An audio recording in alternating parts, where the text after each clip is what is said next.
ഭയങ്കര ശക്തിയുള്ള മൂർത്തിയാ. ഓ കൂടാതെ എന്നും അന്നദാനമുണ്ട്.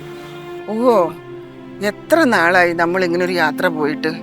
എന്നാൽ ഇന്ന് മോന്റെ കൂടെ അമ്മയ്ക്കൊരു പിടി വറ്റു തിന്നണം. അത് അമ്മേന്റെ ഒരു മോഹാണ് മോനെ.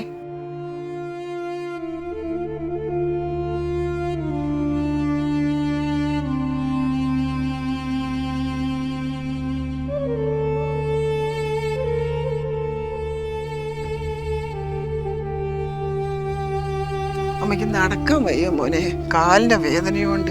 അമ്പലത്തി എന്റെ അടിപൊളി. അമ്മ പോയി തൊഴുകിട്ടോ. എനിക്കൊരാളെ കാണാനുണ്ട്. ഞാൻ കണ്ടിട്ട് തിരിച്ചു വരുമ്പോ അമ്മയെ കൂട്ടാം കേട്ടോ.